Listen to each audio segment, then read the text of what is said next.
माधव। जय राधा माधव कुंज बिहारी,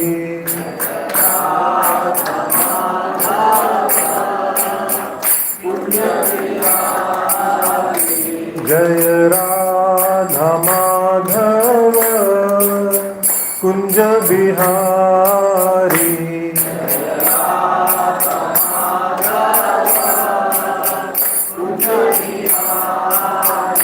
जय गोपी जन वल्लभ गिरिवरधारी,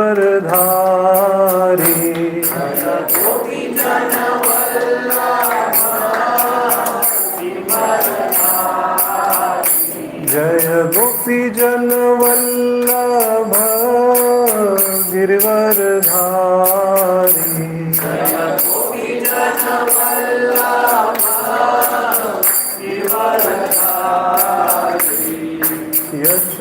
यशोदानंदन ब्रज जन रंजन,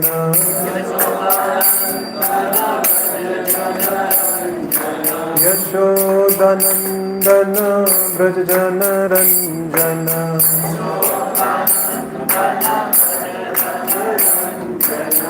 यमुना तीर वनचारी,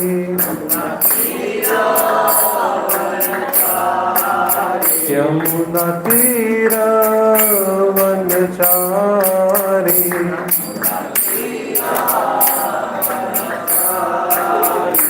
जय राधा माधव कुंज बिहारी,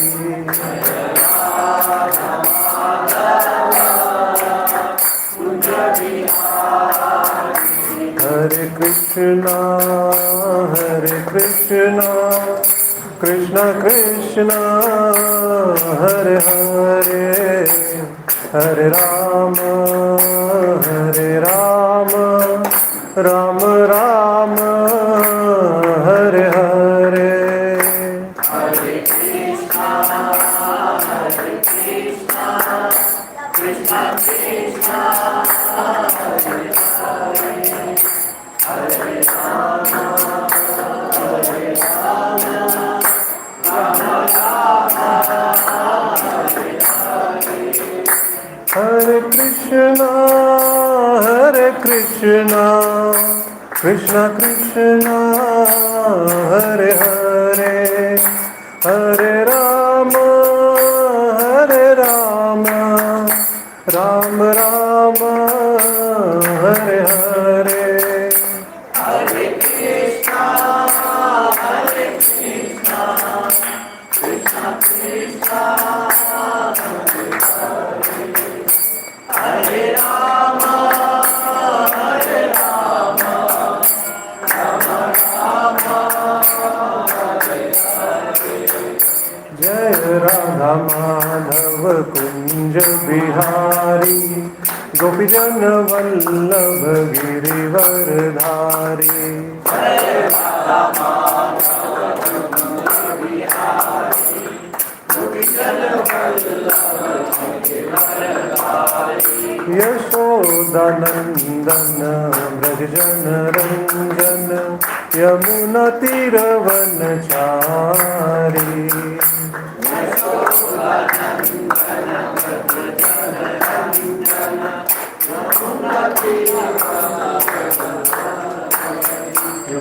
नाम संकीर्तन यज्ञ की श्रीला प्रभुपाद की।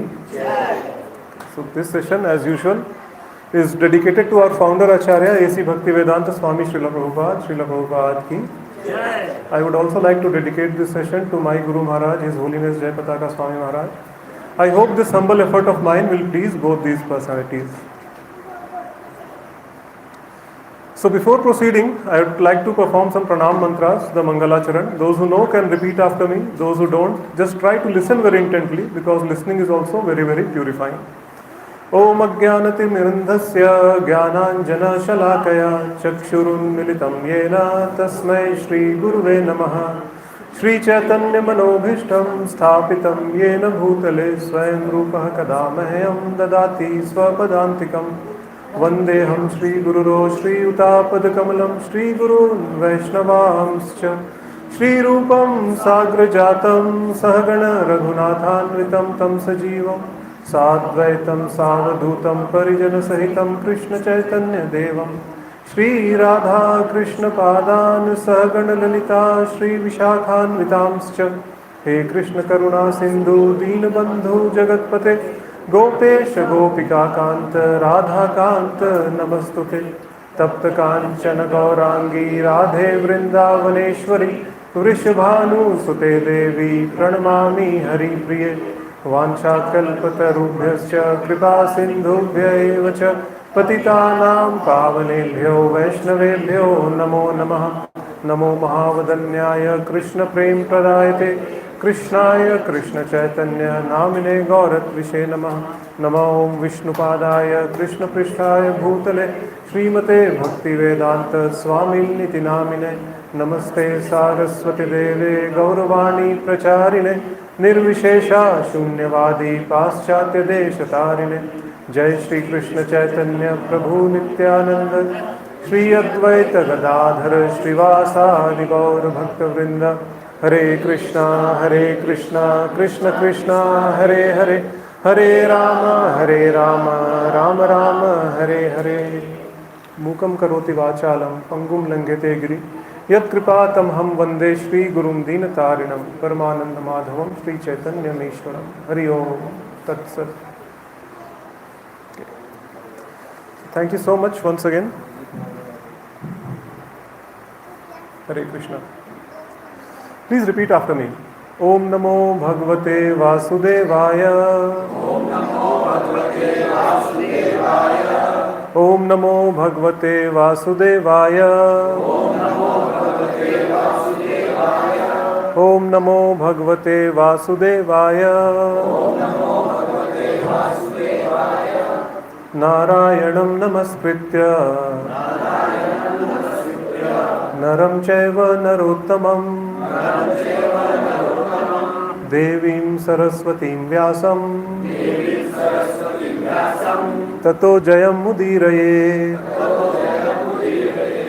नष्टप्रायेष्व भद्रेषु नित्यं भागवत सेवया भगवत्य उत्तम श्लोके भक्तिर्भवति नैष्ठिकी।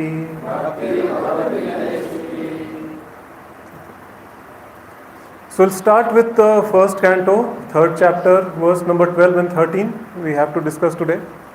So this is the verse number 12. Please try to repeat after me. Tata saptama akutyam रुचेर्यज्ञोऽभ्यजायत स यमाद्य सुरगणैर् अपात् स्वयंभुवान्तरम्। ततः सप्तम आकुत्याम् रुचेर्यज्ञोऽभ्यजायत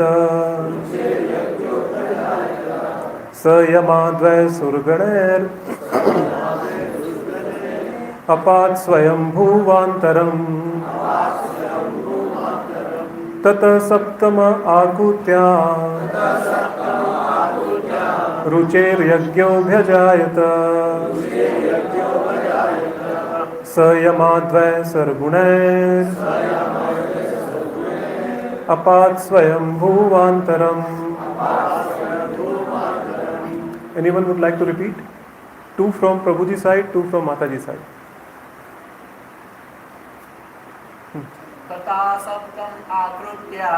तथा सप्तम आकुत्या रुचेर्यज्ञोऽभ्यजायत स यामाद्वै सुरगणैर्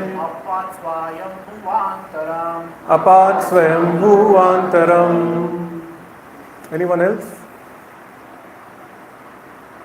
Okay, someone from Mataji side, yeah. ततः सप्तम आकुत्याम् रुचेर्यज्ञोऽभ्यजायत Sayamadai Surganer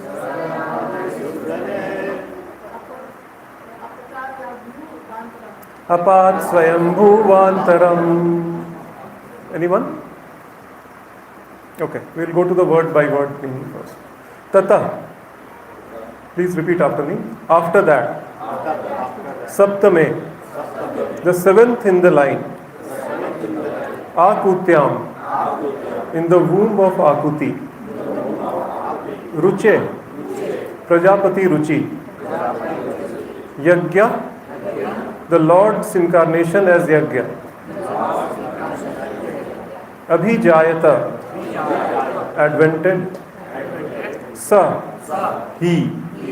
Yam Adi. Yam and others. Suragane.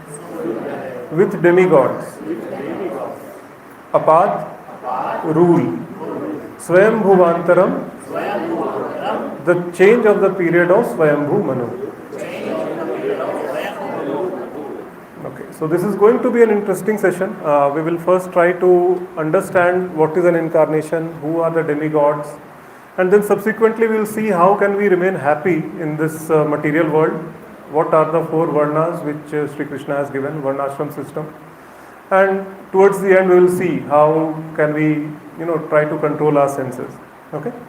So the translation by His Divine Grace A.C. Bhakti Vedanta Swami Srila Prabhupada ki. The seventh incarnation was Yagya, the son of Prajapati Ruchi and his wife Akuti. He controlled the period during the change of the Swayambhu Manu and was assisted by demigods such as his son Yama.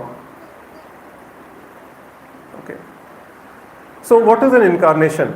Okay, so first thing. So anyone who can tell me what is an incarnation or an avatar?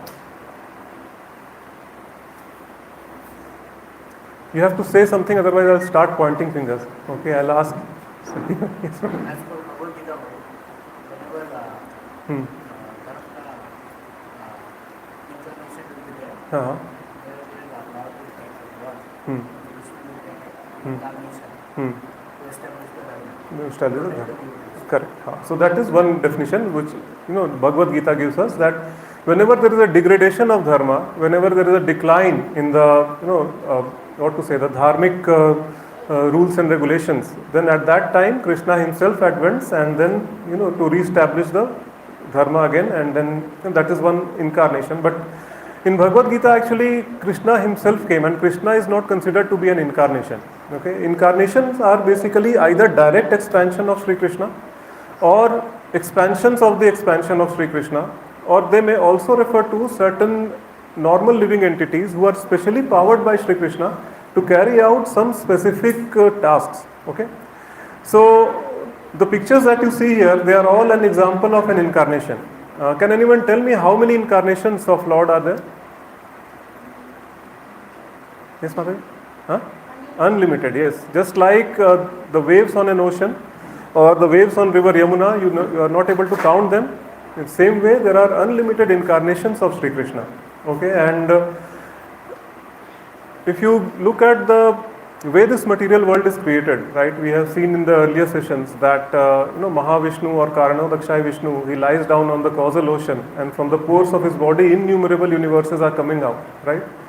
So similarly, in each and every single universe, at some point or the other, there is one Leela of the Lord which is going on in some form of the incarnation or other. Okay, so in that way, we can understand that the expansions or incarnations of the Lord are unlimited, basically, right? And the word Avtara, why it is said Avtara? Because either Lord himself or any empowered living entity, actually he descends down from the spiritual world into this material world. Okay, so when something comes down in Hindi, it is known as Avtaran. In Hindi or Sanskrit, it is known as Avtaran. And from that word, this word avatar has been actually put there.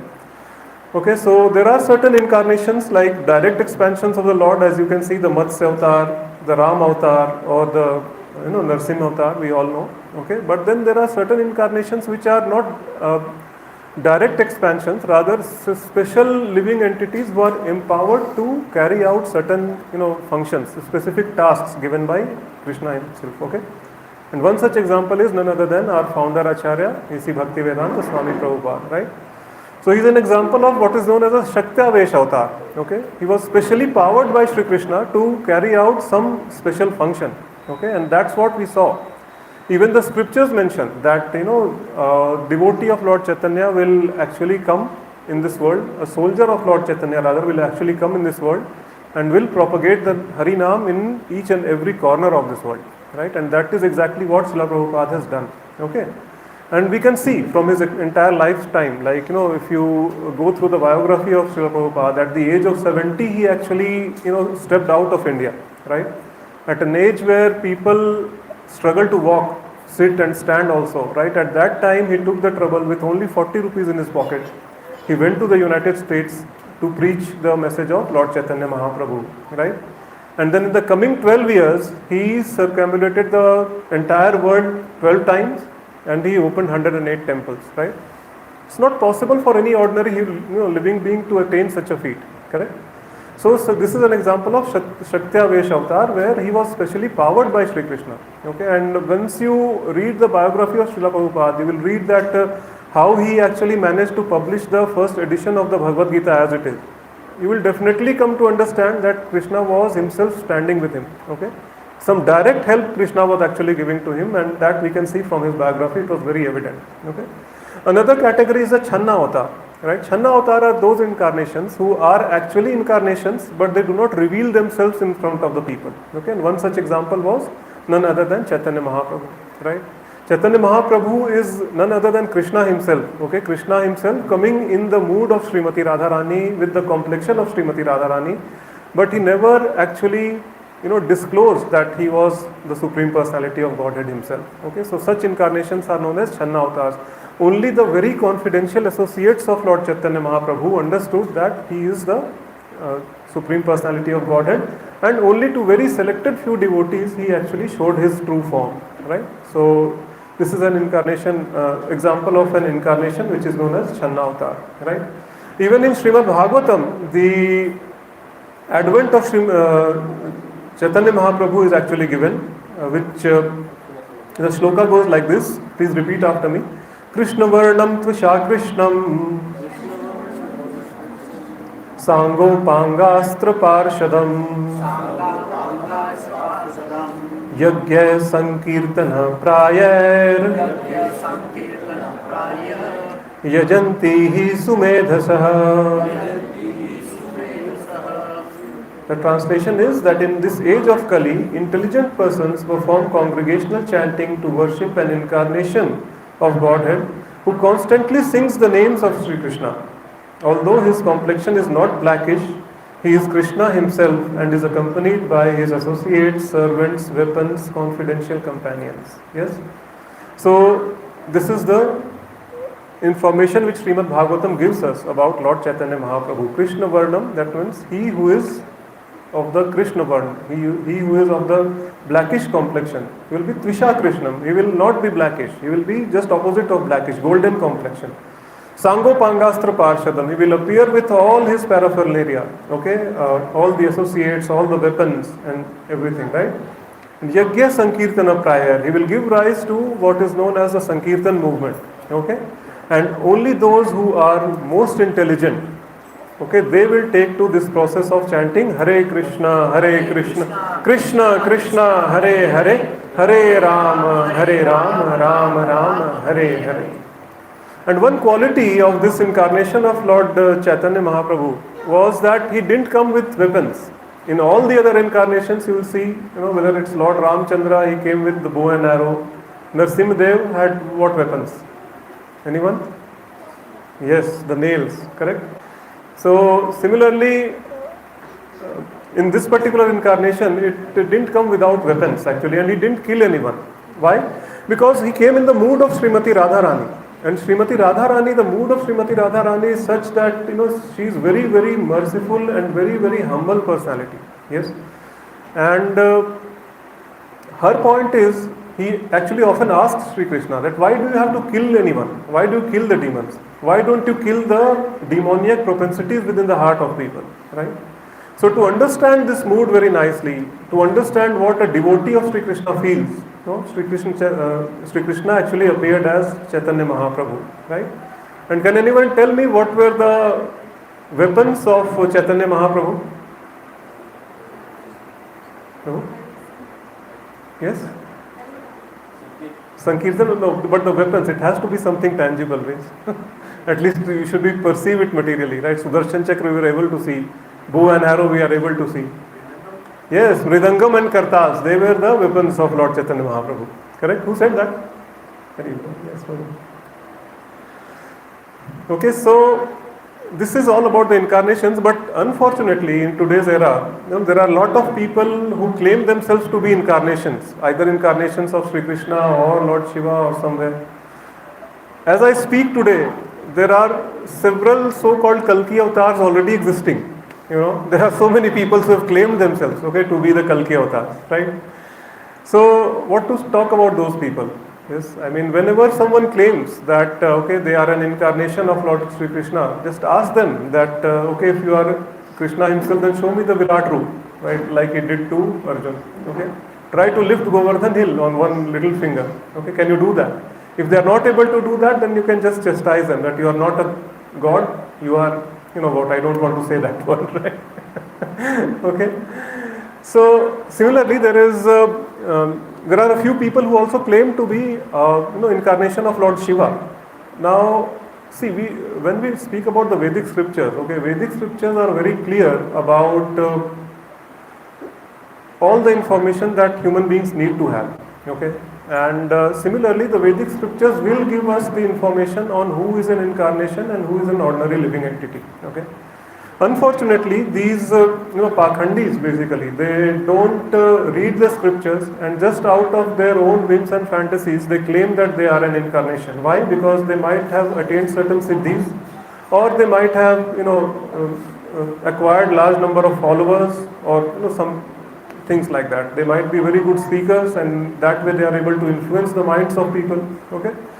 But we have to understand very clearly that when it comes to Lord Shiva, Lord Shiva doesn't take any incarnation as such. There are 11 Rudras who are already defined, and in all the eras or all the kalpas, these 11 Rudras will always be there. Apart from that, Lord Shiva will hardly take an incarnation to come down. In very, very rare occasions, he just comes down, as an incarnation to actually preach or, to do some activities like that. Why? Because he's a Gun avatar. He is the, like the presiding deity of the Tamogun. So whenever there is a destruction, at that point, Lord Shiva, Krishna himself actually activates in the form of Lord Shiva. And then he carries out the destruction or rather destruction can also be seen as a new beginning, right? So that is the role of Lord Shiva in the universal administration. Coming down as an incarnation and setting an example is something which generally Lord Vishnu does, right? But because these people have poor fund of knowledge, they somehow go ahead and then also claim themselves to be the incarnation of Lord Shiva. Why? Because they do not read the scriptures. And why are we fooled by fools like these? Again, the same reason. We are not reading the scriptures. Our source of truth is what? Televisions, right? Or some TV serials that we are watching. All those things. So once we start reading the scriptures, it will be very clear that who is an incarnation and who is not. And point to be noted that a person who is a true incarnation, will never ever reveal themselves in front of common people. They will never say that, I am God. That is a litmus test actually. When Chaitanya Mahaprabhu was there and some people used to call him that, you are Krishna himself, he used to close his ears. No, don't say such things, like that. Even Srila Prabhupada also used to say often that I am not God, but I am a servant of God and I am going to make you one. So this is the mood of actually a true incarnation, basically, right? And also we get one example between which was a conversation between Srila Sanatana Goswami and Chaitanya Mahaprabhu. And Sanatana Goswami actually directly asks Chaitanya Mahaprabhu, how can I accept somebody as an incarnation? And to this, Chaitanya Mahaprabhu replied, I will simply quote that, okay? That is not difficult. Everything is stated in the Shastras. And from the evidence of the Shastra, you can accept who is the incarnation. So if the information about an incarnation is not, given in the Shastra, okay? That means the Shastra will contain all the information, that when will this particular incarnation appear, at which place they will appear, who will be the parents of those incarnations, everything is there. Even about Kalki Avatar, all the information is there in the Shastras, right? So if anyone is not satisfying that criteria, similarly discard them, okay? So this is what an incarnation is. Now coming to the demigods, what we see in this particular verse is, it's saying that Krishna himself appeared as the Yajna, and then he was assisted by demigods such as Yama, okay, Yamraj. So who are the demigods? So demigods are basically just like the managers of this universal administration, okay? If you if you can correlate with your day-to-day example, okay, say just try to understand say your corporate culture, okay? It has a particular hierarchy, right? In my workplace, say for example, I come from an IT background, so I can give the hierarchy of that place. There are certain set of engineers, and above the engineers there is an engineering manager. Above engineering manager there is a director, senior director, then vice president, then board of directors, and ultimately CEO, right? So this is the hierarchy over there. Similarly, at the country level also we'll find, that first some party workers are there. Out of that, someone is elected as an MLA. The group of MLAs, they go in the parliament, in the state assembly, right? They form the ruling party, forms the cabinet ministers, and then the chief minister is there. Similarly, at national level, these things are there, right? So hierarchy is always there. So in case of universal administration also, there is a set of hierarchy, okay? And that hierarchy is basically, there are different departments basically, and those departments are presided by certain demigods, okay? Say for example, the fire ministry. Who is the fire minister? Agnidev, right? Who is the education minister? Mother Saraswati. Who is the defense minister? Goddess Durga, right? Similarly, finance minister? Lakshmi Devi, right? So these are different departments which have been assigned. Indra, Varuna, Suryadev, all those things are there. But we have to understand one thing which is very important, that this Indra or Suryadev, these are not the names of those living entities. Okay, the demigods are simply living entities like you and me. Okay, but what is the difference between you and Indra? It's just that the pious credit of Indra is so high that he has been given the position of Indra. Okay, so Indra is a position, it is not the name basically. Okay, so name of the Indra, currently ruling Indra, is Purandhar. Okay, similarly, name of the sun god is Vivaswan. Okay, so but those are basically the positions, and these positions basically change at regular intervals, which are known as Manvantara. Okay, and we will see what a Manvantara is. Okay, so in the Bhagavad Gita, there is one particular shloka which gives us the indication about the lifetime of Lord Brahma. Okay, so please try to repeat after me. Sahasra Yuga Paryantam Aharyat Brahmano Vidu Ratrim Yuga Sahasratam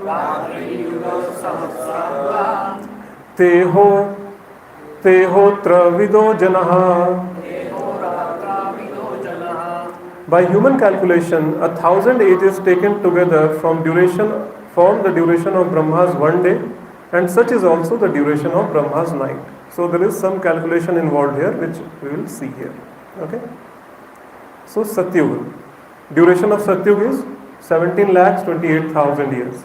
Okay. Treta Yuga, 12,96,000 years. Kali Yuga is 4,32,000 years. Dwapar Yuga is 8,64,000 years.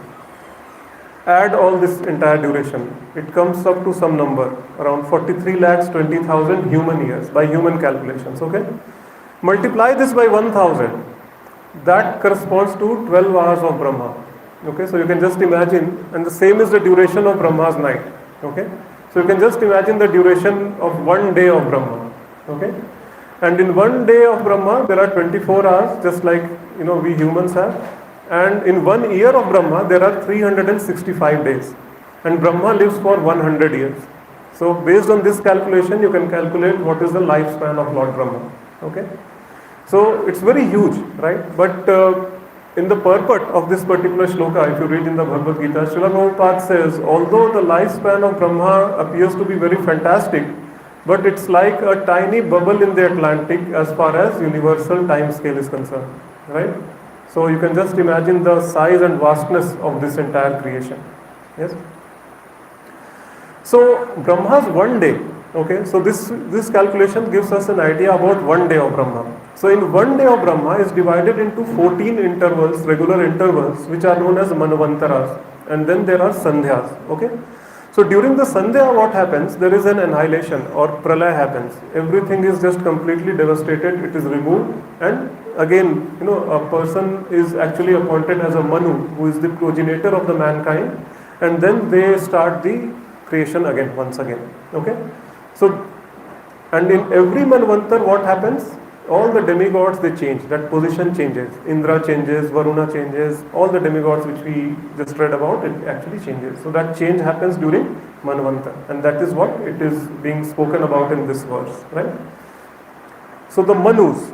So Manu is basically, as I said, it's the progenitor of mankind, and when everything is annihilated, what happens is that the Manu is given a charge to re-establish, increase the population of this material world once again, and then things will move on from that point of time. Okay, and this Sandhyas, as I said, it was considered as an annihilation during the Manvantar. Okay, and the current Manu is known as the Swayambhu Manu. Swayambhu Manu is basically current Manu is the Vavasvat Manu, and Vavasvat, the name comes from Vivaswan, because he is the son of Lord Vivaswan, the sun god, actually. Okay. So how this living entity came to be Vavasvat Manu, he was a king, and in his previous lifetime, and then somehow by providence he went to a forest in the ashram of Medha Rishi, okay. Then there he learnt about goddess Durga, okay, all about her incarnations, and he worshipped her. And then finally in the next lifetime he has taken up the position of Vavasvat Manu. All this description can be found in the Durga Saptashati, okay, or the Devi Mahatma portion of Markandeya Purana, okay. So this all is given in very much detail, okay. So the current Manu is Vavasvat Manu, and he is the son of Suryadev, basically, okay. So Swayambhu Manu was the first Manu. Actually, when this Lord Brahma was creating this entire material creation, okay, at that time he first created the 4 Kumara. He first created the Saptarishi, okay, and they were not any interested in taking part in this material activities of increasing the population, entering into a Grihastha life. They just left for meditation. They just wanted to go back home, okay. Similarly, then he created 4 Kumaras. 4 Kumaras also were completely renounced from the time of the appearance itself. So they said that okay, we are also not interested in taking part in this material activities. So they also went for meditation. Okay, so finally Brahma created the first Manu, whose name was Swayambhu Manu. Brahma's one name is Swayambhu. Why? Because he did not appear because of the union of a male and female. He just appeared from the navel, with the lotus which came out of the navel of Lord Vishnu. He actually appeared on that lotus, basically. So because there is no father and mother of Lord Brahma, so he is also known as Swayambhu. Although it appears that there is no father and mother, but the father is basically Lord Sri Krishna himself. Yes, because he appeared from the navel of Lord Vishnu, actually. Okay, so the first Manu who created by Brahma was known as the Swayambhu Manu, right? And during this period, the Swayambhu Manu, the name of, the Swayambhu Manu was the first man, and the first female was Shatarupa, right? And Lord Brahma actually ordered both of them that, okay, you go, you increase the population of this world and create all the living entities who are equally qualified as yourselves, okay? And This Swambhu Manu and Shatrupa, they just accepted Lord Brahma as their father, and with all due respect, they just went and started executing his orders. Okay, and this is how the first living entities came into being after the creation. Okay, and during this period, but one point to be noted was that there was no living entity who was qualified enough to take the position of Indra. Okay, so at that time, what happened? Krishna himself expanded as Indra and took that position. And this happens every time. Whenever there is a situation where no living entity is qualified enough to take any position of a demigod, Krishna himself expands and takes up that position. Okay? So this is all about Swambhu Manu. And this was verse number 12. Now coming to verse number 13. Am I going a little fast, or are you all with me till now? Okay. Yeah. I guess if we go at this speed, then we'll finish off very early. So do we have any fillers, Prabhu? Anyways. So yeah, 13th verse, let's recite. Please try to repeat after me. Ashtame meru devyaya Tuna bherjata urukrama darshayan vartmadhirana sarvashrama namaskritam ashtame meru devyaya Tuna bherjata urukrama Darshayan vartmadhirana Sarvashrama namaskritam Ashtame meru devyaya Tuna bherjata rukramaha Darshayan vartmadhirana Sarvashrama namaskritam. Anyone would like to recite? Prabhuji. Ashtame meru devaya Ashtame meru devyaya Tuna bhejarta gurukrama Darshayan vartmadhirana Sarvashrama namaskritam. Anyone from Mataji's side? Yes, Ashtame meru devyaya Tuna bherjata rukramaha Darshayan vartmadhirana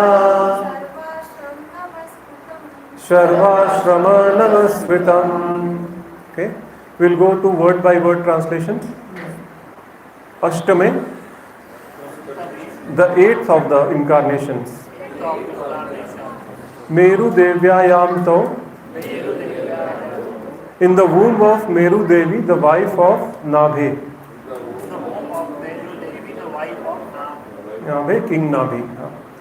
Jata, took birth. Urukrama, the all-powerful Lord. Darshayan, by showing. Vartma, the way. Dhiranam, of the perfect being, of the perfect beings. Sarva, all. Ashrama, orders of life. Namaskritam, honored by. So there are two very important words in this particular shloka. One is the dhiram and second is ashrama. Okay, so we will try to focus on these two when we start discussing this. Translation goes like this. Translation by His Divine Grace A.C. Bhaktivedanta Swami Srila Prabhupada ki. The 8th incarnation was King Rishabh, the son of Nabhi, and his wife Meru Devi. In this incarnation of the Lord, He showed the path of perfection which is followed by those who have fully controlled their senses and who are honored by all orders of life. So King Rishabh, the description will come in Śrīmad-Bhāgavatam. Okay, and he's a classical example. He was an incarnation of Krishna himself, and classical example of how to control your senses and how to be completely detached from all the material activities. So although King Rishabh was a king, he gave up all his kingdom and actually took the renounced order to an extent that he used to walk from one town to another like a madman. People used to consider him like a madman. Okay, always covered in dirt and dust all over the body. But in that situation also, since he was the incarnation of Lord Sri Krishna himself, and because of the severe austerities that he had performed, his bodily effulgence was such that he appeared to be very, very beautiful. Okay, so all the detailed descriptions are there in Śrīmad-Bhāgavatam. So it's highly recommended for all of us to read these pastimes of Lord Sri Krishna. Okay. So as I said again, we will be focusing on two words. One is the dhira now. Okay, dhira. Okay, so dhir means sober or gentle, and or someone who is completely sense controlled. Okay, he has complete control over the sense, especially the mind. Actually, okay, and so there are two types of people. Srila Prabhupada says that there are two types of people in this world. One is a dhir, and second is adhir. Right. So about the dhir example, I would just try to quote what Srila Prabhupada has said in one of his lectures, 18 September 1972 in Los Angeles. Okay, and he has given the example of Lord Shiva and Bhishma Pitama. Okay, Bhishma Pitama, actually it's Bhishma Panchak going on, so it's only apt for us to discuss something about him. So first we'll come to Lord Shiva. So there was once upon a time, there was a very powerful asura or demon. Actually, his name was Tarakasur. Okay, and Tarakasur actually performed very severe austerities. Generally, all demons do that, right, in order to get some benedictions. And he worshipped Lord Brahma for a very long time. And finally, Lord Brahma was very pleased by his austerities and penances. He appeared in front of him and just asked him that, okay, I'm very pleased by your tapasya, so you can ask for a benediction from me. Okay, and just during that time, this chronology of the tapasya and austerity of this Tarakasur was such that Daksha Prajapati, we all know that he actually became very arrogant and puffed up of the position of Prajapati. Okay, and he had very he actually envied Lord Shiva very much. And that enviousness was so much that actually he had a kind of a hatred for him. Okay, and especially when one of his daughters, Mother Sati, she married Lord Shiva. After that, he became even more envious towards Lord Shiva. And his point was that this fellow, just look at this fellow, he doesn't wear anything. He is roaming about in tiger skin. He is just sitting beneath a banyan tree, doesn't have a proper home also. I don't know how he is taking care of my daughter. Okay, and I am really, really ashamed to have him as my son-in-law. This kind of mindset was there of Daksha Prajapati, right? And we all know that he was carrying out a yajna, and then he did not invite Lord Shiva, and Mother Sati was very offended by that. So she went into that yajna to inquire what was the problem. He started chastising Lord Shiva, right? And all these descriptions are also there in Śrīmad-Bhāgavatam.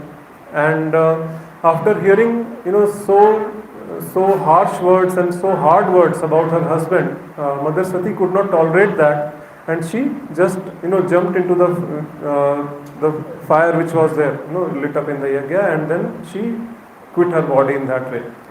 When Lord Shiva came to know about that, he became very, very, morose. Okay, he just already he is a Vairagi, but he became even more Vairagi after that. And he said that, okay, I am going to a cave at an undisclosed location. I am going to do some hardcore meditation over there. And he just warned everyone that no one under any circumstances whatsoever should come and disturb me, when I am in this meditative state. Okay. And just during that time, so Lord Shiva just vanished from the scene. Okay, and just during that time, this Tarakasur, he performed the penances. He took the advantage of absence of Lord Shiva. And when Lord Brahma asked him that, okay, you just ask for a benediction, he said that, okay, he thought that Lord Shiva is not there. And anyways, his wife is also has quit the body, so there is no question of him begetting a son. So the benediction which he asked was that I can be killed only by the son of Lord Shiva, right? Intelligent guy, right? But that's not how the laws of material nature work. Okay, these people are way smarter. The Trimurti, they are way smarter. So Brahmaji gave that benediction. He was very happy. He thought that okay, now I am Amar. No one can kill me. Okay, and then he started performing lot of trouble in all the 14 planetary systems. Okay, it was utter chaos at that time. So as usual, what happens when the chaos is there? All the demigods, what do? They just go to Lord Brahma. Bhagwan bachaiye, ab kya kare? So, and this time the situation was also very tricky because no one knew that where Lord Shiva was, and second, even if they knew, Mother Sati was not there anymore. So where is the question of son, coming, right? And but anyways, somehow after a lot of efforts, and some direction from Lord Vishnu also, these guys, they came to know that Lord Shiva is meditating in one of the caves in Himalayas. Okay, and at that time only, Himalaya had got a very beautiful daughter. She was none other than Adi Shakti herself. Mother Sati had ended her body and then reappeared as the daughter of Himalaya, known as Parvati. Okay, and she was completely devoted to Lord Shiva right from the beginning. Okay, she just wanted him and only him as her husband. Okay, so that kind of austerity she was also performing. So when the demigods came to know, they were very happy. हाँ चलो अभी एक candidate मिल गया अभी इसको तो they thought that okay, let's take matter in our own hands. अभी we don't know for how long Lord Shiva is going to meditate. It may be for several yugas also. So तब तक क्या भागते रहेंगे ऐसे असुरों से डर करके. So let's go and just somehow bring Mother Parvati in front of him. He will see Mother Parvati. She is very beautiful. Obviously he will fall for her, and then they will get married, and then they will have a son, and our problems will be solved. Right? So in order to do that, they told Mother Parvati about the location of Lord Shiva. Mother Parvati, obviously, she was so devoted. Out of that devotion, she went to have a look at him. She was just admiring him from a distance. At that time, the demigods, they played a trick. Okay, they brought Kamdev into picture and they asked him to shoot an arrow so that the meditation of Lord Shiva is broken. He finally looks at Mother Parvati and then, he will fall in love with Mother Parvati. Kamdev, without understanding the position of Lord Shiva, without understanding the mood in which he had gone into that meditative state, right? He just shot that arrow, okay? And that was the biggest blunder of his life that he did, right? We all know what happened after that, right? So Lord Shiva, his meditation was broken, but instead of being, lusty towards Parvati, that energy which came out from his third eye, it was so intense that it actually burned Kamdev. So this is all the personification, but the message which this particular pastime gives us is that Lord Shiva was so much sense controlled that even the beauty personified, Mother Parvati, when she was standing in front of him, still he had complete control over his lust, right?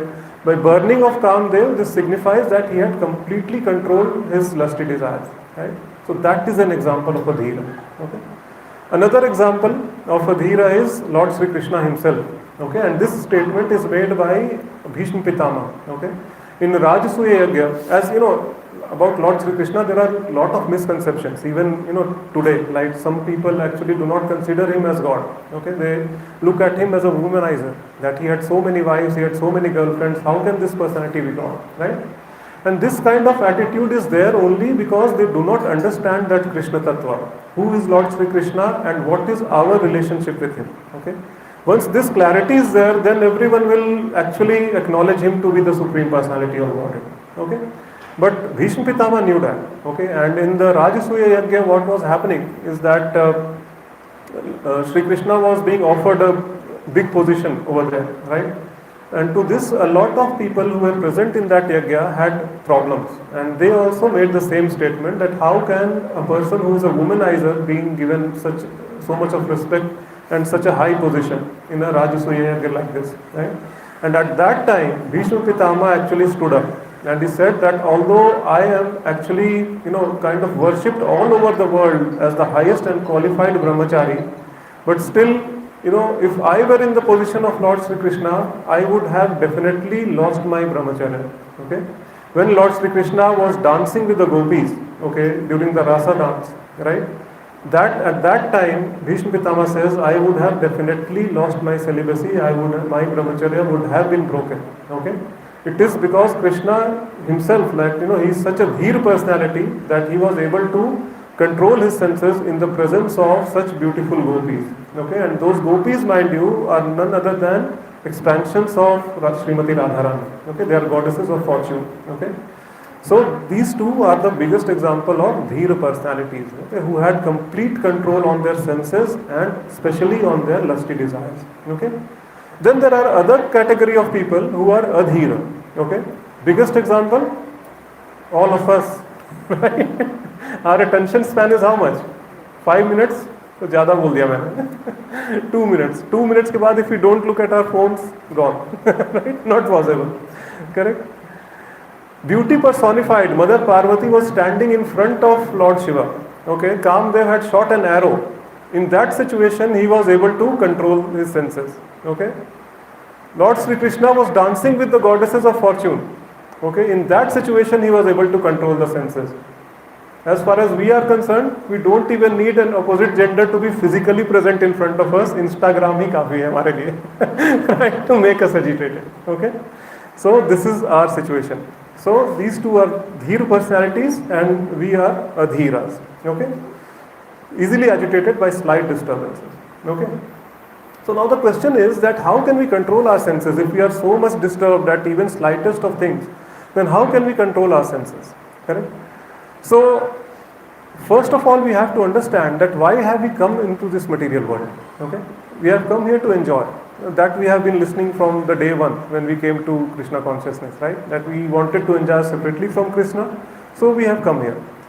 But the question is, that some people also have, especially the newcomers, they have this question: that is, Prabhuji, is it possible that we will do some sort of sense enjoyment also, and at the same time we will also progress on the path of spirituality? Aisa possible hai kya? Okay. So what do you guys say? Anyone? Is it possible? Not possible. Anyone? Not possible. सारे unanimously एकदम बोल रहे हैं not possible. So it is kind of possible provided we follow the scriptural injunctions. Okay, sense gratification also has to be done in line the Vedic scriptures, instructions of the Vedic scriptures. If we do sense gratification in that way, then not only we will be enjoying here in this material world, we will be very peaceful and happy, but at the same time, slowly but surely, we will be progressing on the path of spirituality and self-realization. Okay? Of course, people who are performing austerities, who are making sincere attempts to control their senses, okay, obviously their progress will be much faster compared to people who are trying to gratify their senses even within the jurisdiction of the scriptures. Okay, but at the same time, this is actually possible provided we follow the rules and regulations, the do's and don'ts which our scriptures give to us. Okay, one example, cooking. Okay, this is the best example. Okay, most of us, we actually fall for tasty food, right? But instead of just whenever we see a tasty food, we just pouncing upon it. If we can just cook the same food item at our home, offer it to Sri Krishna, and then accept it as a prasadam, then that is actually transcendental. Okay, so in that way we will be gratifying our tongue also, which is one of our senses, and at the same time the potency of prasadam is such that it will make us progress on the path of spirituality. Okay, similarly singing. Okay, singing is also a very good art. No one is actually not everyone is a qualified good singer, right? But instead of singing some mundane tunes, if we just sing some nice Vaishnava bhajans, right? So in that way we will be gratifying our senses. Okay, at the same time we will progress on the path of spirituality. So these are just two small examples which I am citing. We can be innovative, and almost each and every activity of ours can be dovetailed in the service of Lord Sri Krishna. Okay. So this is about why did we come into this material world, and is it possible for us to enjoy in this material world? Yes, it is possible to enjoy. This whole material world was created by Sri Krishna because he is blindly in love, with all of us. Okay, and when we said that, okay, we want to enjoy separately from you, he said, okay, fine, if you want to go and enjoy, you go enjoy, I will give you the place. Okay, but in that place, I will also give you certain rules and regulations. If you follow those rules and regulations, you will not only gratify your senses, but slowly and surely will come back to me in due course of time. Okay, but it's just our misfortune that once we come here, we all want to be Shri Krishna. Right? And because of that, what happens? All the chaos that we see today, right? I mean, how the world politics is there in today's era, right? There is one crazy person who is just trying to control all the other countries, right? So this is the situation. We are all trying to be Krishna, actually. Yes. So now the question is that, okay, when it's okay, we will follow the rules and regulations of the scripture, but then what are those rules and regulations? Okay, so in order to follow the rules and regulations, and in order to be happy in this material world, we have to follow our prescribed duties. And what are the prescribed duties? Those prescribed duties are actually given to us by the four varnas, or the natural division of the society which actually exists. Okay, please repeat this shloka after me. This is a very important shloka which Krishna says: Chaturvarnyam maya srishtam guna karma vibhagashah tasya kartaramaki ma vidya kartaram aham avyayam. According to the three modes of material nature and the work associated with them, the four divisions of human society are created by me. Okay, this is what Krishna is saying. And although I am the creator of the system, you should understand that I am yet the non-doer and unreachable. Okay, unchangeable. So, lot of times, people actually say, okay, first of all, they confuse this whole varnashram system with the caste system, present day caste system which is there. Okay, this present day caste system is a very distant and a distorted remnant of the varnashram system. Okay, clearly Lord Sri Krishna is saying in this verse, Chatur Varnyam Maya Srishtam, I have created the four varnas. Okay, Guna Karma Vibhagasha. It is based on the guna and the karma of a living entity. Okay, not on the birth. That means a son of a Brahmana cannot be automatically a Brahmana. Son of a Kshatriya cannot automatically be a Kshatriya. Okay, and so on and so forth. Okay, and this was very rigorously followed in the previous yuga, and that was the reason why the boys were sent to the Gurukul. Okay, why? Because the Guru or the spiritual master, he used to educate those people, and under his jurisdiction they used to grow up. He kept a very watchful eye on each and every single individual of the ashram. And based on their guna, he used to segregate them into different ashramas, okay, and also the varnas. Okay, that someone had a brahmanical qualities, then that person will be will be treated as a brahmana, right? Irrespective of in which family he has taken birth. Similarly, someone has a kshatriya quality, they will be segregated as kshatriya, and this was all done under the able guidance of a spiritual master, not whimsically. Okay, but that Gurukul system slowly faded away as we progressed into Kali Yuga, and then finally what happened? To make things simple, Brahman ke beta Brahman, Kshatriya ka beta Kshatriya, Vaishya ka beta Vaishya, Shudra ka beta Shudra. Then that is the existing prevalent caste system. Apart from that, there are some other castes which have also cropped up, and which do not fall in any of these four varnas. So, but yeah, that's our misfortune basically, right? That somewhere down the line we have actually lost this glorious culture, and going forward we will also see that this is a natural division and how it actually exists in the society. That also we will see. Okay, so we see that these four varnas were actually created by Lord Sri Krishna, and in the Bhagavad Gita it also tells us the characteristics of these four varnas. Okay, so we will just go through 4 or 5 shlokas actually, and we'll try to understand what Sri Krishna has to say about these four varnas. Okay, please repeat after me. Brahmana Kshatriya Visham शूद्राणां च परन्तप कर्माणि प्रविभक्तानि स्वभाव प्रभवैर्गुणैः. Brahmanas, Kshatriyas, Vaishyas and Shudras are distinguished by the qualities born of their nature in accordance with material modes, O chastiser of the enemy. So again, Krishna is emphasizing in this 18th chapter also that it is born of the qualities, not by the birth of an individual. Okay? And yesterday, those who were in the yatra, His Grace Achyut Arjun Sakha Prabhu, he was also giving an example, okay, about Chaitanya Mahaprabhu and Lord Sri Krishna. Okay, they were also completely opposed against this existing caste system. That means segregation of people into a particular caste based on their birth. Actually, okay, Chaitanya Mahaprabhu says in Chaitanya Charitamrita,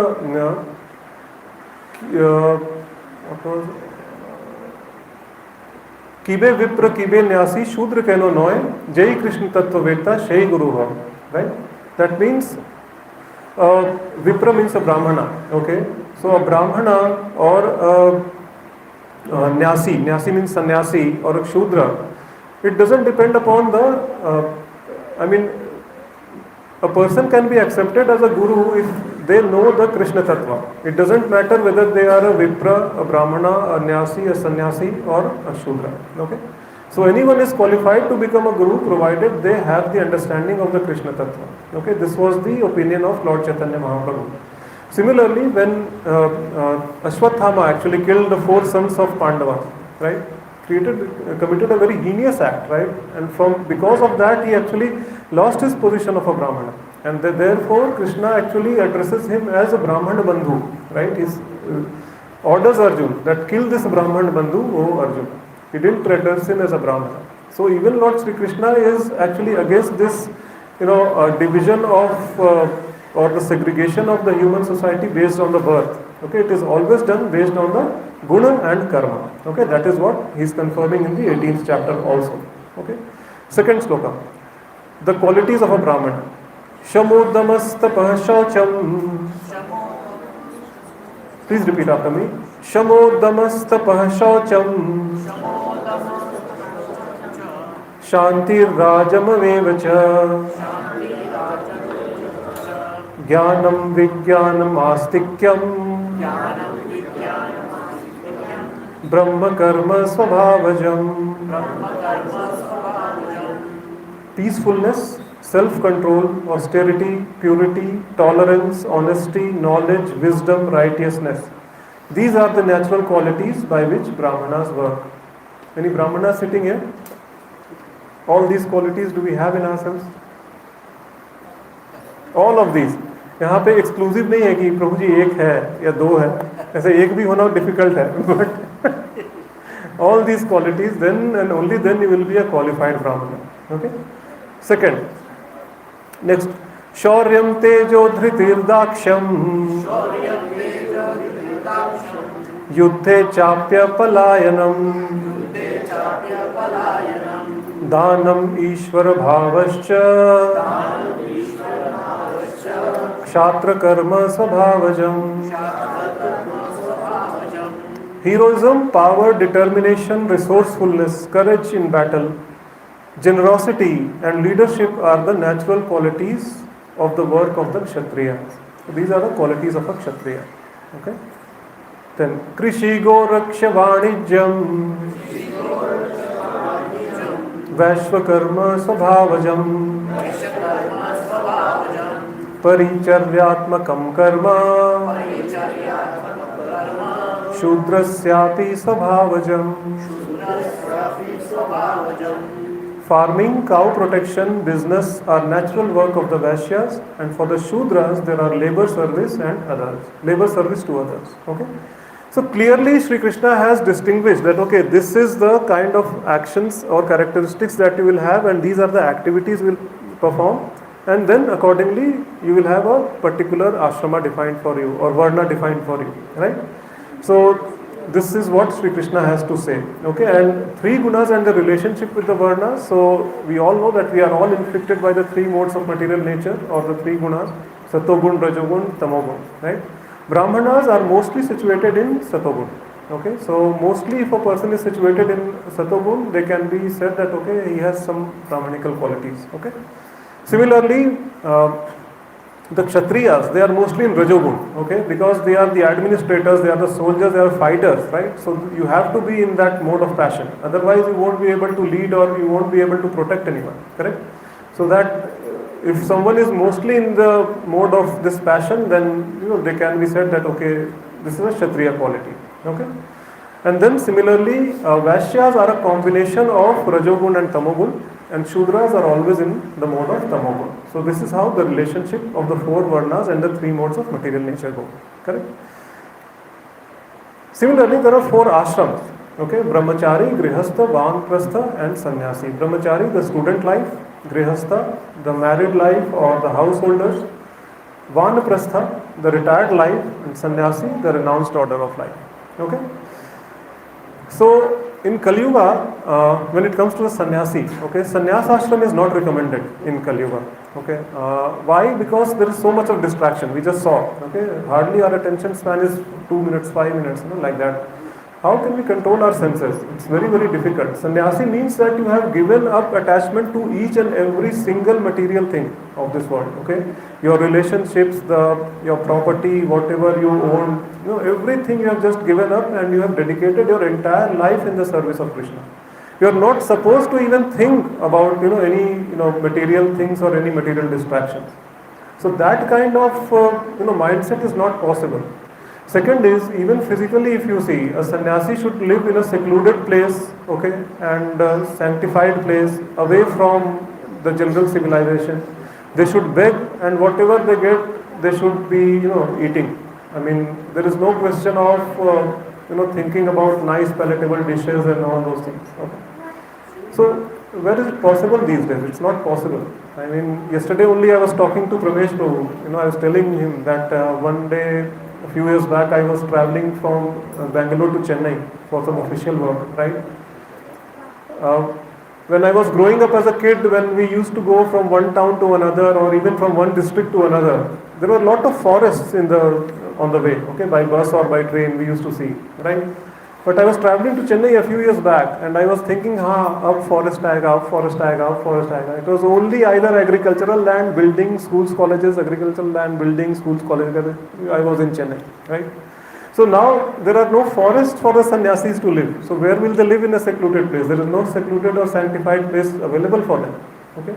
So it's very, very difficult to order the sannyas order of life, actually follow the sannyas order of life in this age of Kali Yuga. It is not recommended, and all the sannyasi acharyas of ISKCON who have taken sannyas, they have done so at a very, very great risk. Okay? Why? Because if you fall down from the position of a sannyasi, then you have to incur very serious sinful reactions. Okay? But still, in spite of having complete knowledge about these facts, they have still went ahead and taken sannyas just to help the fallen conditioned souls like us, so that we can be picked up and we can be sent back home, back to Godhead. So we should be very, very obliged to them. We should be very, very thankful to them, and always we should offer obeisances to them. As a part of Vaishnava Sadachar, it is said that in ISKCON, especially for ISKCON devotees, that if you happen to see a sannyasi, okay, even if they are from a Mayavadi Sampradaya, no problems, okay, you just have to bow down and offer obeisances to them. If we fail to do so, we will have to fast for half a day, okay. So that is the standard which Prabhupada has set for us, okay. And so unless we are not 100% sure that what we are doing, we should not take sannyas, okay. Second is Grihastha versus Grihamedhi. Okay, they are two very different things. So most of the people, the married people, they refer to themselves as Grihasthas. Okay, but there's a big difference between a Grihastha and a Grihamedhi. Okay, then Śrīmad-Bhāgavatam gives us that. Grihamedhi is a person who is a married person who has a family, but the focus is only on earning more and more money so that they can support their family very nicely. Okay. And this is the situation of 99.9% of the people today, correct? All of us are only, engaged in office work, how to earn some more money, share market में डालें, थोड़ा इस investment करें, ऐसा करें, that, right? So this is the situation. But Grihastha, on the other hand, as you can see in the picture, okay, what they do, Along with their families, they keep Lord Sri Krishna in the center. Okay, and their lifestyle is such that whatever they do is dedicated to Sri Krishna.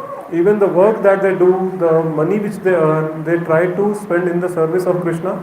They keep very small amount with themselves so that the basic needs are met, and simple living, high thinking, basically. Okay, so this is what Grihastha is, that keeping Krishna in the center. Just try to read the books of Srila Prabhupada every day, sit with the family together, do some kirtan, okay, read the books of Srila Prabhupada, and this is how a Grihastha should lead the life.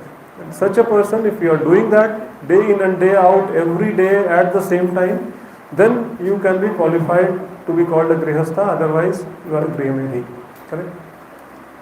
And this Grihastha ashram is very important ashram also, because it has a lot of responsibilities. Because of all the 4 ashrams which are mentioned here, Brahmachari, Grihastha, Vanaprastha and Sannyasi, only Grihastha ashram is entitled to earn some money. Okay, they work and they earn some money.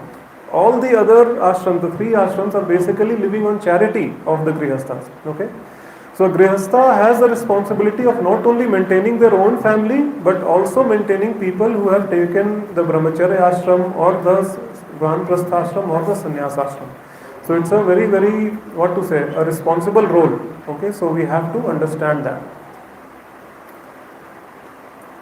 So this was all about the Varnashram system. Now the question is, what is our ultimate aim? Okay, and we say that our ultimate aim is to become a Dhira, or a sense-controlled person. Okay, we of course we cannot be like Lord Shiva or Bhishma Pitama, but at least we can just follow on their footsteps and try our best to do whatever we can. Okay, so that is the expectation.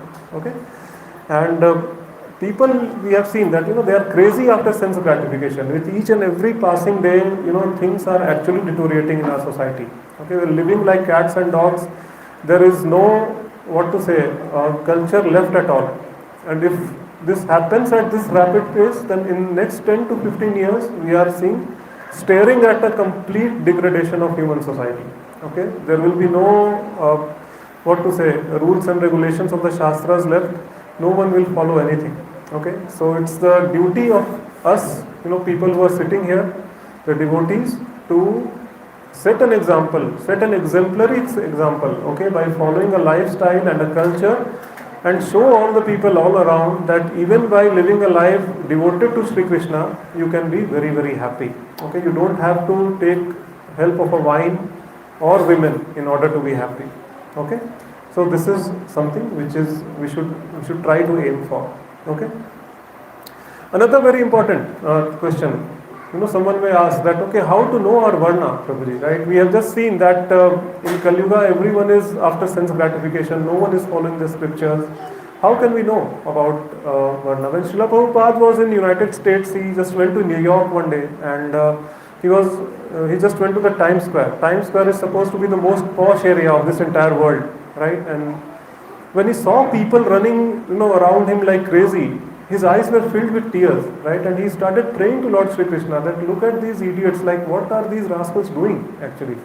They don't know their ultimate aim of life. They're just running crazy, running like crazy after money and after all the material things, and they've completely forgotten Sri Krishna. That was the mood of Srila Prabhupada. Okay? So he used to say that in Kali Yuga, everything is topsy-turvy. Okay, we spoke about 4 Varnas and 4 Ashramas, but actually if you see, in this particular age, we are a mix of everything. Okay, sometimes we are in mode of goodness, so we may exhibit some Brahmanical qualities. Most of the times we are in mode of passion and ignorance. Okay, so Kshatriya qualities, Vaishya qualities or Shudra qualities, they all manifest at the same time, right? So if we want to be happy, if we want to follow the scriptures, it is clearly mentioned that you will have to follow your prescribed duties. Prescribed duties comes from where? From the Varnashram system. So in order to follow the prescribed duties, we must first know what our Varna is. Okay? So how is it possible that we know our Varna in such a chaotic age of Kali Yuga? Okay? This is the question. So there are 2 approaches to it.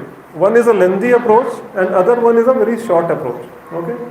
Lengthy approach is just try to observe people around you. Okay, or especially in your workplace, you just try to observe the people. Okay, in the workplace, if you see, one example which I can give is that in your workplace, in the offices, there will be certain group of people who always look at the big picture. they are not much interested in their own promotion or their own appraisal or their own, well-being. They are only concerned about how the organization can flourish more and more. Okay, so such people can be considered as brahmanas because that is a brahmanical quality. Okay, just keeping your interests aside and then thinking about others. Okay, this is how the mood of a brahmana is.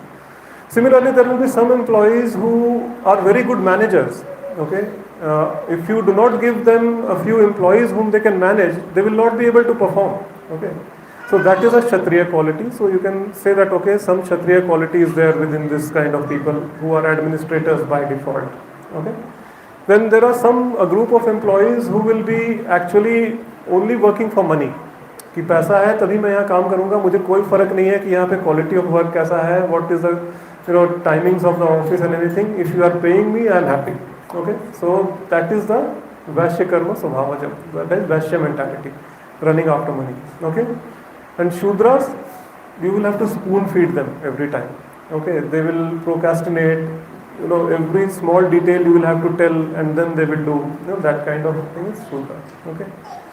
So this is one way, but then now the question is कि कितने सारे work place में आप जाके कौन कौन से organisation में पीपल को ऑब्जर्व कीजिएगा कि who is a brahmana, who is a kshatriya, who is a shudra, who is a vaishya, right? It's not possible, very difficult. Okay. So another option, another approach is that go by the shastras. What do the shastras say? Kalo shudra sambhava. Okay, in Kali Yuga everyone is a shudra. Correct? Why? Because the first three varnas, Brahmana, Kshatriya and Vaishya, they do not take salaries. Please note, this is a very important point. Okay, a Brahmana meets his daily needs on the charity of people. Okay, they will give Vedic knowledge to people all around, and in return, if someone gives them some monetary benefits or maybe something as a donation or as charity, they will accept that and they will be happy with that. Okay, there is no question of Brahmana taking a salary. Secondly, the Kshatriyas, they are administrative class. Okay, so they thrive on the taxes paid by the individuals. Okay, so they will also not take any salary. Vaishyas are the business class, they have their own business, so they will be also not taking a salary. But Shudras, they only take the salary. Okay, how many of us are salaried individuals here? Can you raise your hand? Easy to identify, right?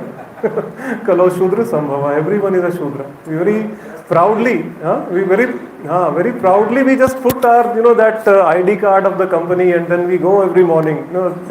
But actually we are the working class actually. Okay, so now the question is that since we are khichdi of all these four gunas, all the four ashramas, all the four varnas basically. So how can we just identify what is the solution? Which prescribed duty should we follow? Should we follow the prescribed duties of a Brahmana? Should we follow the prescribed duties of a Kshatriya? Should we follow the prescribed duties of a Vaishya or a Shudra?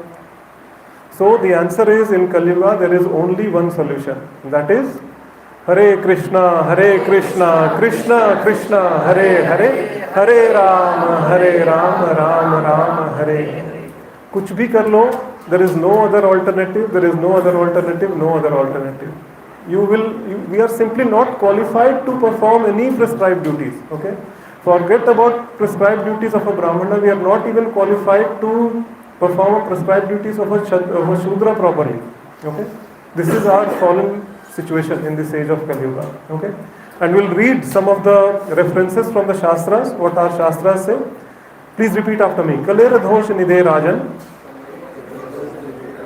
asti yeko mahan guna कीर्तनाद एव कृष्णस्य मुक्त संगा परम रजे. My dear king, although Kali Yuga is an ocean of faults, there is still one good quality about this age. Simply by chanting the Hare Krishna Mahamantra, one can become free from material bondage and be promoted to the transcendental kingdom, which is Krishna Loka. Right? Second, Hare Naam, Hare Naam, Hare Naam eva kevalam. Kalau nastev, nastev, nastev gatirannantha. In this age of quarrel and hypocrisy, the only means of deliverance is chanting the holy names of the Lord. There is no other way, there is no other way, there is no other way. Okay? Finally, Hare Krishna, Krishna Krishna, Hare Hare, Hare Ram, Ram Ram, Hare Hare. Iti Shodashakam Nam Nam, Kali Kalmashanashanam, Nata Partaropaya, Sarva Vedeshu Drishyate. Lord Brahma is telling this to Narad Muni in the Kali Santarna Upanishad. Okay, that Hare Krishna, Krishna Krishna, Hare Hare, Hare Ram, Ram Ram, Hare Hare. These sacred names comprising of 16 syllables are capable of destroying the great sins of Kali age. No other remedy is more perfect than this, even in the Veda. Nata Partaropaya, no Sarva Vedeshu Drishyate. After looking at all the Vedas, there is no other upaya in this particular, for this particular age of Kali, only the chanting of holy names. Okay. So in order to become a dhira, what we have to do? We have to regulate our senses. Okay, apart from chanting the holy names, it is very important that we have to regulate our senses. Why? Because Krishna says in the Bhagavad Gita, Indriyanam hi charatam yanmano anuvidhiyate tadasya harati pragyam vayurnam ivambhasi. As a strong wind sweeps away a boat in the water, even one of the roaming senses, on which mind focuses, can carry away a man's intelligence. Yes. So even one of the roaming senses. How many senses do we have? 5. 5 are knowledge acquiring senses. And there are another 5 senses which are working senses.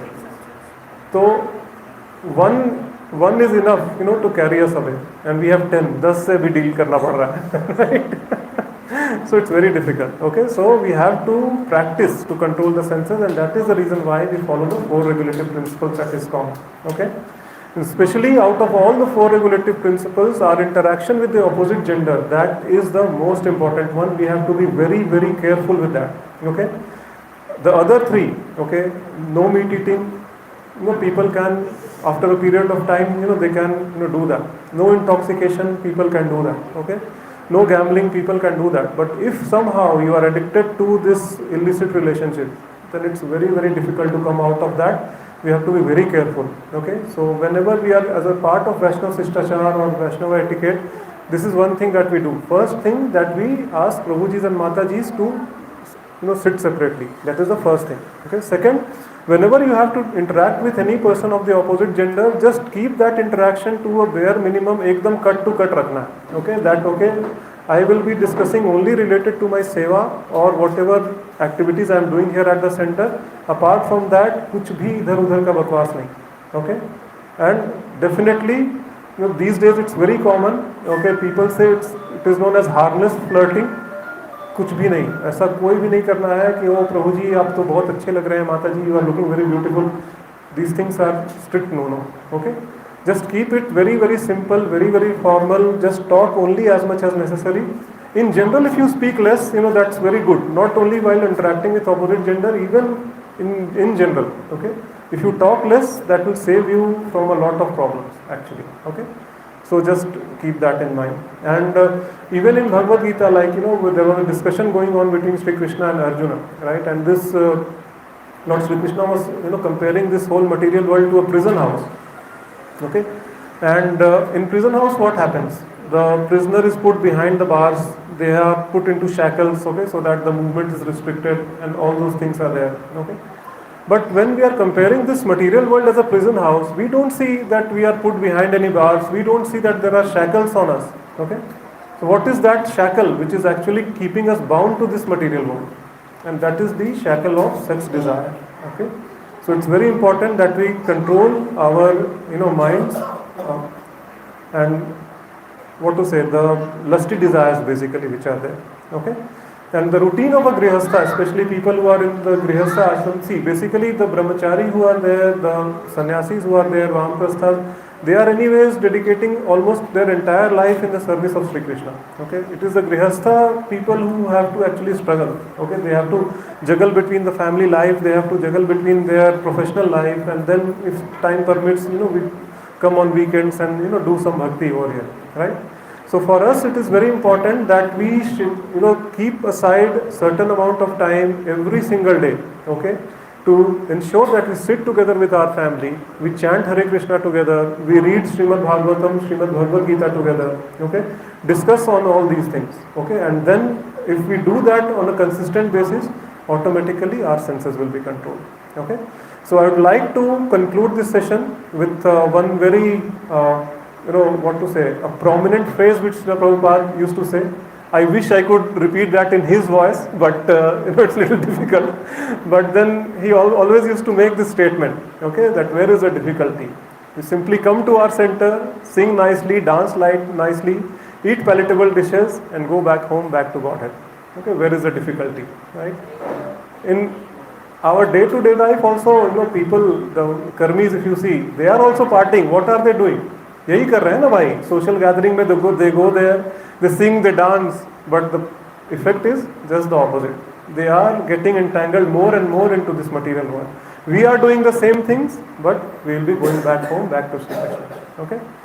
So on that note, I would like to end this session today. I hope I kept all of you engaged, and I hope all of you were there with me till the end. If there are any questions, any realizations, I'll be happy to take them. I have one question. Yeah, yes, Prabhu. As you mentioned, while following the Varnashrama, as you quoted nicely, Bhagavad Gita chapter 18, shloka number 41 to 44, 43 shlokas that he told, that takes for the Vaishyas, that they are the combination of the, let's say, passion and ignorance. Yeah. So, but is it possible that some Vaishyas, present also, they are in a mode of Sattva? Yes, of course, Prabhu. As I said, that this is the general division, which has been created, and by default they will be in, that modes of material nature. Okay. So generally, what happens that because a particular person is in a given mode of material nature, so according to that, a prescribed duty has been given to them. Okay. That why do Brahmanas have to, do only Shastra Dhyan, okay, and teach, and they have to be tolerant and patient and all those things, because they are already on the platform of Satogun, right? So they have to do that. Similarly, the Kshatriyas are very passionate people, right? So administration is their thing, okay, as a soldier they have to fight, so that duty is given to them. So similarly, generally speaking, Vaishyas will be in the mode of ignorance and passion. Okay. So therefore, for them the prescribed duty is Goraksha or Vanijya or anything. Okay. But if, as I said, that it's based on gun and karma. Okay. Just because one is coming from a Vaishya family, that doesn't mean that he has to be a Vaishya. Okay. That person might be in Satogun by default, and they can exhibit Brahmanical qualities, okay. But in Kali Yuga it is very, very difficult. In previous yugas it used to happen, okay. But for example, okay, Lord Parshuram, okay, he was a Brahmana, but he also, fought and he killed the Kshatriyas, right. So he demonstrated Kshatriya quality. Lord Rishi Vishwamitra, right, by birth he was a Kshatriya, but then he went ahead and became a Brahmana, right.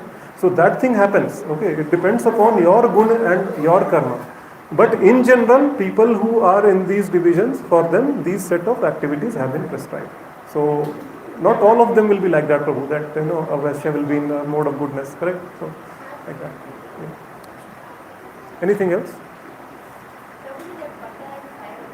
Butter and fire, I missed that, okay, yeah. So that's what, I was just saying that this is a very important thing. Especially when it comes to the interaction with the opposite gender. Okay, our acharyas, they generally give this analogy that women are like fire and men are like butter. So if you keep butter and fire together, what will happen? Fire will burn with all the glory, right? So no matter how old the butter is, it will definitely burn. Fire will definitely burn it. Okay, so definitely we should not keep the fire and butter together. Okay, because there are chances that things may go wrong. Okay, so it's very difficult. It can land us in difficult situations. So it's very important that we understand. Okay, out of the 4 regulative principles, that of an illicit relationship is something which we should guard against very, very cautiously. Okay, because Maya is very strong. Yes. Anything else?